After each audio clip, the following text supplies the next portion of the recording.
right now in real estate, there's a lot of talk about our roles as an agent. I am a real estate agent here in Denver, Colorado.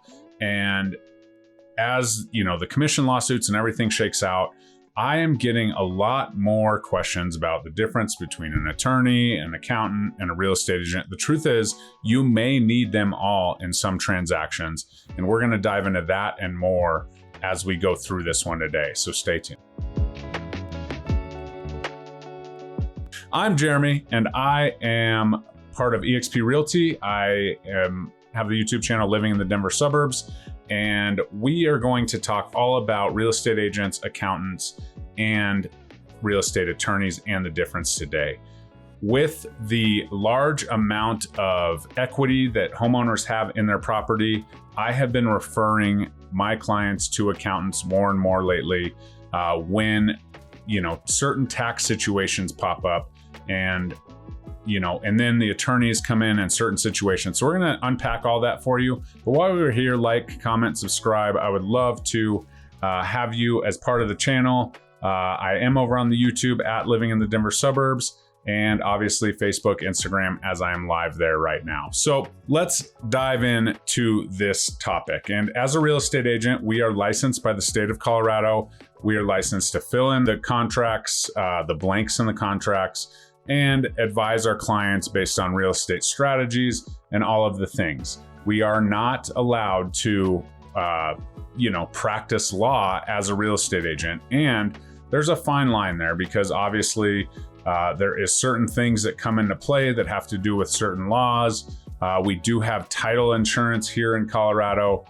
Title agencies provide an insurance policy, and there is a lot of legal things that go into that, whether that's boundaries, easements, things like that. But the title company is a separate entity, and they provide a title commitment and insure the title in our transactions.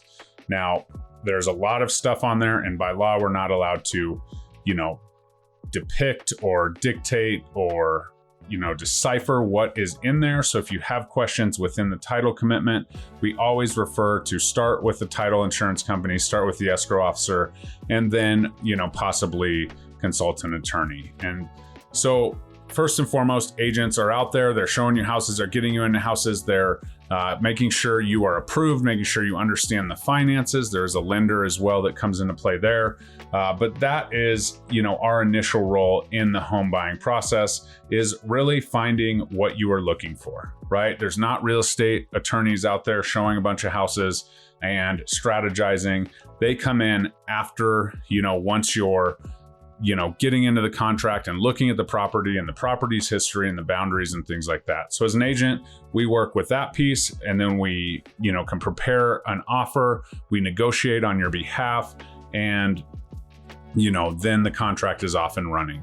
Within our contract, it is, mentioned that you are able to take any of the documents you sign, as some of them are legally binding, to an attorney for review or a tax counsel for review, whether that's a CPA or some sort of other, accountant entity. And so when does a real estate transaction need those specific parties? Let's start with the accountant. And the accountant, first and foremost, comes into play a lot when we're talking about investment properties, different tax benefits that are associated with your, real estate purchase, whether that's mortgage interest write-off or whatever it may be, right? Every jurisdiction's a little bit different.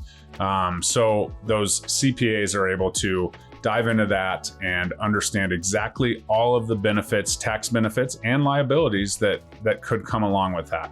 When you are transferring a property, right, you have certain exclusions of course from capital gains. And so that's when we really bring those accountants in and say, okay, this situation happened, we own the property, we bought it for this is what we did while we owned it, and this is what we sold it for. What, are we going to owe capital gains taxes? Do we owe any other kind of tax? And depending on, what it is, if it's an estate, if it's, a personal property, if they're married or single, all of that comes into play. So a lot of times, especially with this mass appreciation that we've had over the last 5 years, sometimes that, limit is over the $500,000 exemption for a married couple, $250,000 for a single couple. And regardless, anything that comes into play in there, if you've used it as business write-off, if you've done a lot of things personally with the property with your taxes, that all has something to do with it. So when that number and that profit is a little bit elevated, I'm always saying talk to an accountant, see what your options are, because frankly, I don't know all the options. So that's kind of my role, is to say, okay, probably you need to talk to an accountant. I always advise that you are able to within any transaction, but sometimes when those things come up, it's like, okay, yes, let's do that. Currently, I have a situation where a daughter is buying a house with her mom and dad. And so I advise them to talk to an accountant, because the plan is for her not to be on that deed long term, but they need her on for the lending process for now. And so as they go through that, there is a lot of different things at play if she's on the original purchase agreement. And so I said, you might want to talk to an accountant, and referred them to my accountant, and went from there. So anytime there is, something strange with people coming on and off the deed, or, an investment property, or, somebody with a massive amount of profit coming from a real estate transaction, that's when we really talk about talking to an accountant. However, you can talk to an accountant at any stage, because obviously there is financial consideration with a lot of things and a lot of pieces of the real estate process. Lending, you have the mortgage interest write-off, you have write-offs for capital improvements and depreciation on investment properties, and the list goes on and on. So an accountant comes in and helps understand how the real estate affects the tax bill and the financial piece of the buyer or the seller. And that's important to note, is buyers and sellers should probably, when they're doing moving and shaking, they have these crazy ideas, definitely an accountant is someone that can help you, do it right the first time and go from there. And so that kind of makes sense. Anytime it's a money thing, money's transferring hands, taxes, all the things, definitely get an accountant involved, at least to look at it and advise appropriately. And then as far as real estate attorneys, they typically come in Colorado, at least. Some states, real estate attorneys, are involved in the transaction a lot more than typically they are here. In Colorado, they are involved mainly when something comes up or something's a little bit out of alignment. So if there's something on the on the title commitment that comes up, the attorney might look at that. Also, there's certain types of deeds that the title company will not prepare, and you need to get an attorney involved, a personal representative deed. So things with estates, that's when attorneys are always involved here in Colorado, is when it's an estate transaction and the person who purchased the home is no longer able to sign based on that. Also, power of attorney, if the person is living, and all of that, attorneys could come into play. Attorneys could, sign documents for their clients. It just kind of depends on, the situation. The next place is, obviously, if there's any wrongdoing within the transaction, earnest money disputes, things like that, they'll come into play. I've never had that happen, but ultimately, the attorney has the ability to oversee, okay, let's look at this document. What's the contract say? And kind of go from there in those situations. But mainly, it's normally about, okay, this is what this person's saying. They think they own this. There's the deeds. They can really dive into the whole thing and make sure that they understand what is going on. Also, divorces, when people are separating, usually attorneys are involved there, as we know. And so, there's all kinds of different things. I have a friend who's an agent, and she specializes in divorce proceedings with real estate. She brings a whole different level of expertise to the attorney, right? So it's not just like, we're here, we're the paralegal for the attorney, and we're under their thumb. The real estate agent provides a ton of value as far as, pricing and marketing and negotiation, that sometimes attorneys call on in those divorce proceedings or in certain proceedings to provide that professional knowledge from that perspective.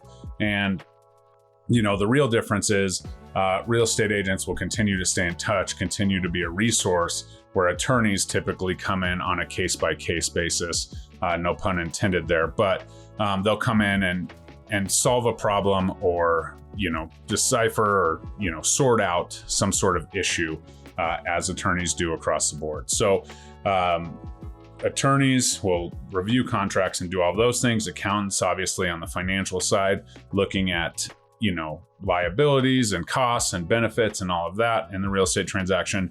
And the real estate agent really kind of runs the show. As a buyer's agent, we're going to have negotiations. We're going to be searching for properties. We're going to be, possibly looking for off-market properties and being that resource to help guide you through your search. Granted, a lot of the research is done on internet now and you have access to the homes and all the things, but it's okay taking that information, making a strategy, making a plan, negotiating on your behalf, and not just, preparing and writing the documents for you, which attorneys typically do. I haven't seen an attorney show a house unless they're a licensed real estate agent yet, but we couldn't make it happen for sure. And then, as we kind of break this all down, it's important to note that all of these people could have a piece in your transaction on one side or the other or both. And so it's not like, there's a jack of all trades, because real estate agents have their limitations and they have their absolute value. Attorneys have their limitations and their value, and accountants do the same. So if you have any questions about this in the process, typically as we go forth, we talk about, these professionals entering the transaction at certain times, if needed, but also, for certain situations, they're involved from the jump, the get-go. And so I just wanted to kind of break that down for all of you, especially because people are talking about their realtor and the real estate agent's value and what they bring. And I'll just call an attorney. There's a ton of things that attorneys do that agents don't do, and there's a ton of things that attorneys don't do that agents do. And then the accountants just help us manage the money so that we can transfer these properties and everybody can help grow each other's wealth through real estate transactions. So I hope this one helped for you. Just a quick hitter tonight to talk all about that and kind of identify those roles. If you have any questions or you are interested in talking about buying or selling, I'm always here. There's a Calendly link below. And if you need a referral, I have great accountants and great attorneys in my contacts list that would be happy to help for all different reasons. Estates, this is another thing that just before we leave to really focus on is if you own a home and you have a family or don't, it's very important to talk to an estate attorney so that in the event that you passed away, timely or untimely, that whoever was left to deal with, the asset has direction and has your vision. And so that's also an important piece. And sometimes where attorneys come into the real estate, not necessarily the transaction piece, but in the planning, because ultimately, if I'm here to help you build wealth through real estate, we need to have a plan, we need to have a vision, and we also need to have, things put in place in case of, unforeseen circumstances. So I hope that helps. Please reach out anytime, like, comment, subscribe. Go check out my YouTube channel or Facebook or Instagram, depending on where you're watching. And I'd be happy to help with all things real estate, Denver and the suburbs. We'll talk to you later. Bye-bye.